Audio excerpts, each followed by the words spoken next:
हेल' लोगोफोर, जोंना डिउटिया दासो सुटि जादों। जों दा डिउटिनिफ्राय थांगासिनो दङ चेन्नाइ टाउननि लामाजों। नोंथांमोना चेन्नाइ टाउनखौ नायनोबा भिडिअखौ जोबजासिम नायलांबाय थाबानो जाबाय, देखायलांबाय थागोन आङो। गोबां ट्राफिक जाबाय थायो लामायाव, मोनागुलायबाय दिनै ट्राफिकनि दारैनो।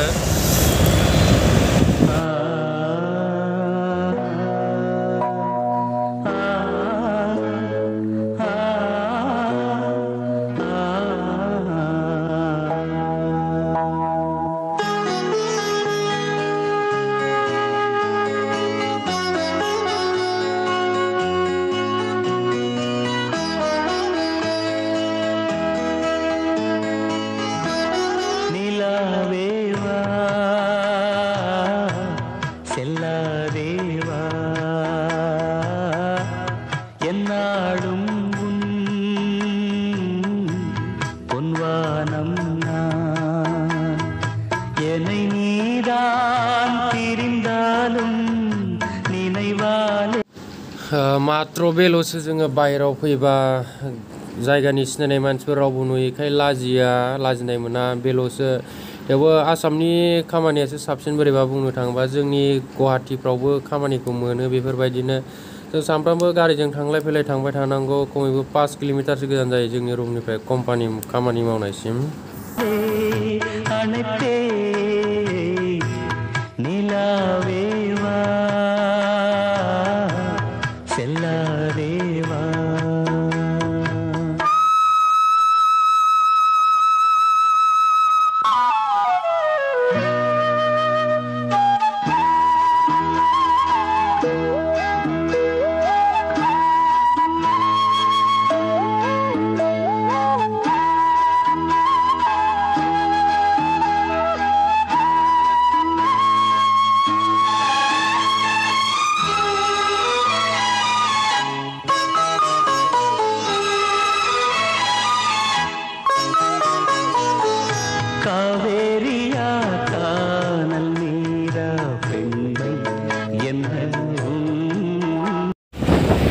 Guys, company of Kamar Property,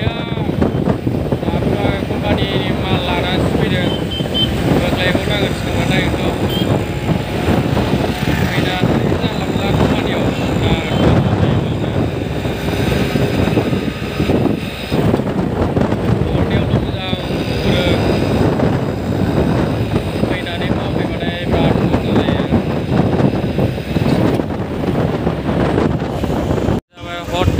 बायदिसिना जाग्रा गोदाव बेसाद मोनैयाव जोंनि रुमनि खाथि जायो।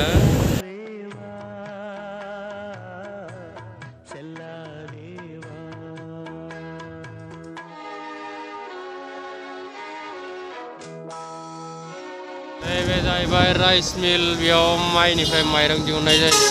बेयावबो खामानि मावो मानसिफ्रा, बिहारनि मानसिफोर खामानि मावो बेयाव। जोंना रुमा बे ब्रिजखौ बारबानो मोनसिगोन। खमैबो जोंनि रुमनिफ्राय डिउटिसिम 5 किल'मिटारसो गोजान जायो।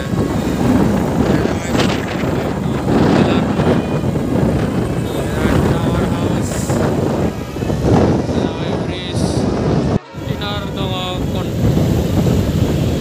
कन्टेनार हाउस, टाउननि मानसिफोर थाग्रा बाजार जायो।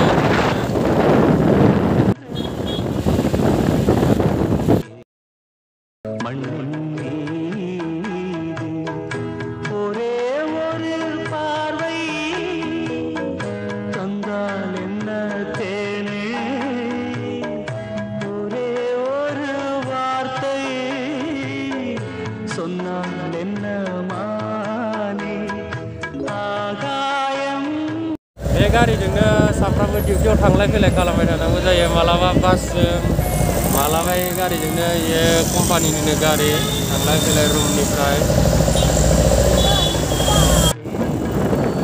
बे बिल्डिंआव माखासे अफिसनि खामानि मावग्राफोर बारा थायो। जोंना बै नुहुरनाय बिल्डिंआनो जोंहा बाइक डिलार, नैबे लामाजों थांनांगौ जोंना। दा इजों फैफिनगोन जों। ट्राफिकखौ नुबाय, बेनो जों थानाय एरियाया, नेरखोनसिरि एरिया होनो बेखौ। एक सिगनाल मोनबाय, इयावनो ओंखारसिगोन जों दा। ओंखारबाय जों दा थांगासिनो रुमथिंजाय ट्राफिकआव ओंखारना फैबाय गारिनिफ्राय थांगासिनो जों दा रुमाव डिउटियानो मोनालायनांसिगौ जोंना लोगोफ्रा उनाव दंहैनो जोंना दा रुमनि लामाथिं हाबबोबाय जों गेट बारबोबाय बेनो जोंनि रुमनि लामाया बेफोर गासिबो कम्पानि गोजा नैबे जाबाय पाइप कम्पानि बियारिफोर थायो बिराद गिदिर कम्पानि बा 15,000 12 घन्टा डिउटि जोंना डिउटिया 10टानिफ्रायसो ओरैनो जों 10टायाव ओंखारलाङो 10:30टायाव मोनहैयो बेनो जोंना रुमा बै गंनैबो जोंनि कम्पानिनि रुम गोजा बेनो जोंनि कम्पानिनि गेट मोनाबाय लोगोफोर मोजां सिनायनो नागिरला दा रुम मोनहैबाय सिरि गाखोलांगासिनो बे जों थानाय रुमावबो गाहायाव कम्पानि दङ पेपार कम्पानि पेपार हायो पार्सेल हरो बेयावबो माखासे बर'फोर थायो हाखांनानै दोननाय बेफोर थांला बेखौ सेकेन्ड हेन्ड मालाव फानहरसिगोन गेटआ जोंना बे कम्पानियावबो बर'फोर थायो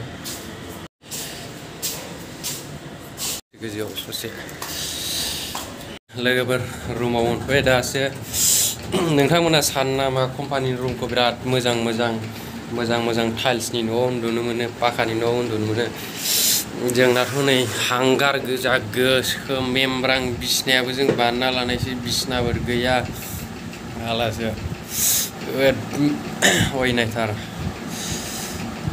खोनानायावल' मोजां खोनायो नोंथांमोना माब्लाबाबो कम्पानियाव लेखा फरायना गारनानै माबानानै कम्पानिखौ मोजां नुहुरनानै दाफै एबा लोगोफोर फरायफुनाय समाव कम्पानिखौ दा गोसोखांथार फस्थायगोनबो नङाबा जोंबा फस्थायबाय लेखा फरायनो बानानै खारबोनाया बिदिनो मानसिफ्राबो कम्पानियाव फैनानै न'आव थांबा गिदिर मबाइल लाना थाङो बायदिसिना देखायहैयो गोदान ड्रेस गाननानै जोंहाबो बेखौ नुनानैनो फैनो गोसो जालाबायो थांसिगोन मोजां खिथाहैसिगोन ओमफ्राय जोंहाबो बिदिनो फैनो गोसो जासिगोन दा फैबाय गाब्र'फैबाय जोबोर खस्थ' लोगोफोर मावनाया रुमफ्राथ' लाजाखाया हांगार गोजा नामावल' बिल्डिंनि थिखिनियाव थिंनि खायलाब लुनासो दोनहैनाय लोगोफोर एकदम अखा सेरबावो जोंना रुमानो जेराव बिदिनो लोगोफोर आंथ' खमैबो